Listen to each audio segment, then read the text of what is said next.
Congratulations on the show. Thanks, mate. I should start with the important journalistic question first. Is it Dune or June to you? I say June. You say June? Yeah. I don't know. I think the books were originally June. I don't know. It's just American movies. They say Dune. Yeah. I've always said it's Dune, but then people, like, when they say it, it's June. June. It's I just, don't know. just a weird Maybe thing. it's... Surprised there's not a school for that when you Yeah, take no, on exactly, things like yeah, this is how it's yeah. pronounced properly. It's such a huge... Frank Herbert's books are just incredible, and I've read most of them when I was younger, and there's so much to them. For you as an actor, what stepping into this world, what does it give you as an actor that you haven't had before? Well, as an actor, it's all about the characters to me and that stuff, and and what I loved about these scripts were just so thought provoking. You know, everybody's got a hidden agenda and just one big riddle for the audience to work out, and we have this just magnificent privilege of being part of the Dune franchise. You know, the backdrop is just crazy. The sets that they build and the CGI that they do and the outfits, everything. It just puts you in this whole other world. It's amazing. His imagination to create this world is crazy. I don't know what went through his head, but there's a great like physical, like you said, the sets and stuff. The great kind of physicality to everything. Does that? I can imagine that helps because you could quite easily be with a green tennis ball and do it with blue screen, which obviously you do. But in this, it seems to be at least at the core. Yeah, they built realistic and stuff. They built some sets that blow your mind. I've done a lot on other stuff, done the tennis ball stuff, and it's very weird, mate. It's very weird. You're like a little kid playing some weird game.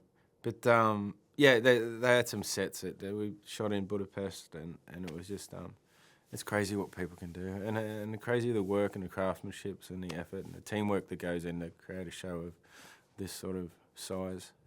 It's so rich as well. I mean, it's kind of prophetic as well. That you brought them back in the, I think it was the mid 1950s or 60s. 65, yeah. That it's so now, even looking at it now, particularly in the last week or so, in terms of politics. And there's a lot of so relevance. much richness to it even before that. When you read a script like that, it must be exciting as an actor because you're like, oh, I haven't dealt with this kind of dialogue and this kind of heavy. No, I like it, mate, and like it's very thought provoking. And I think there's so much for the audience to work out, and there's so many answers that are created that they want the answer for, and then once they get those answers, more arise from it. Every character's got his own unique voice, and the audience just always trying to figure out who's a good guy, who's a bad guy, and who they should believe in. And that's one thing about when we talk about the Dune franchise is like you don't have to have read the books or watch the movies to enjoy this show Prophecy because it's it's so thought provoking, and it's so current with the AI, with the politics, with you don't know who to believe. You just want to hear the truth sometimes, and sometimes the truth can be the scariest thing. Yeah. What was the lure of the character for you? Because he's quite a powerhouse, and it's maybe something you haven't necessarily played before. Well, the lure is just his ability to get inside people's head and mess with their head and make them second guess their own ideas, and I love that he's very he wants to represent the working class, and he doesn't believe in all the materialistic stuff that goes on in the Imperium and goes on in this world today too, which I think is relevant when people make the high life a bit more important than what it is. Yeah. We over here, and I'm sure around the world, love him, but Mark Strong is just an absolute genius, and you get to share some scenes with him. What were those days like on set? I love working with Mark. He's such a character and so experienced. The same with all the ladies in the show too, Emily, Olivia, Jodhi. It was great to be a part of it. I was surrounded by a lot of English people. How was that for you? It's good. I was still happy that they sent us to a beautiful island to live, so I always love the English. You do the accent pretty well, the kind of stinted English accent. Is that what they asked you to do? Because obviously, I guess you could do your normal accent, but I guess it might be that bit. Unfortunately, you're never allowed to do Australian. I was just meant to be just a non-really distinct English accent. Yeah. There's so much going on. I mean, obviously, when you're shooting it, you don't necessarily see you got the sets, but obviously with the CGI you don't necessarily see everything. What was your reaction when you saw it? Because some of it is just incredible. I'll never watch it, mate. I'm in it, so I'm never going to watch it. It's too embarrassing. But I watched the trailer and and the world that they create, what they can do now, the imagination and craftsmanship that people have. It's and we're on a different planet. Obviously, the movies were, unbelievable.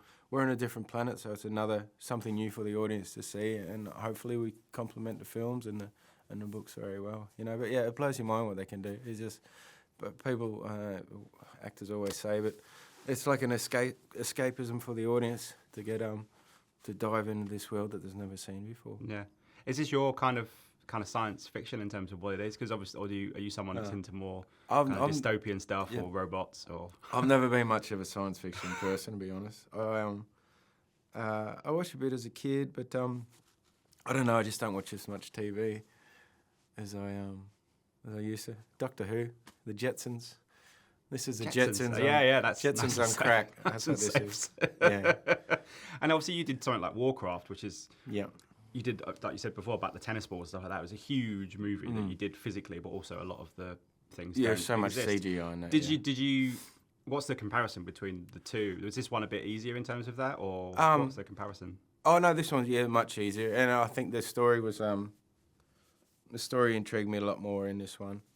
And obviously the CGI and that is so much better than it improves every bloody day CGI, and that was over 10 years ago, I think, Warcraft.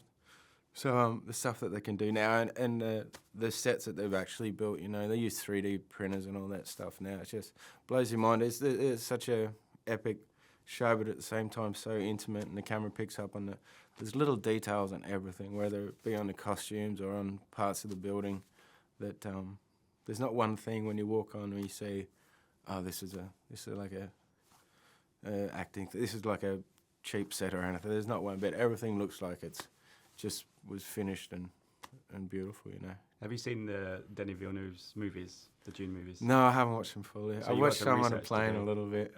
But no, I'm not a big... I don't have to worry about the world. It's not like it's a sequel, but a prequel per se. You're kind of quite detached from that anyway, aren't you? Yeah, we are. We're 10,000 years before prophecy said, and we're at when the Bene Gesserit at its infancy, and we're on different planets, So, but visually, I think we totally stand up with the movies, and I think we really complement each other. Yeah. And if you're into the Dune world, or if you're not into the Dune world, there's just this amazing new planets to discover and just to escape. To be fair, there's so much good TV these days, isn't there? It's just add it into the mix. Another big streamer thing for people to watch. Yeah. I wish you all the best with the show. Thank you so much for your time. Appreciate you. Ladies and gentlemen, you're watching Hey You Guys! Hey you guys! Hey you guys! Hey, that's what they all say. Hey you guys! Hey!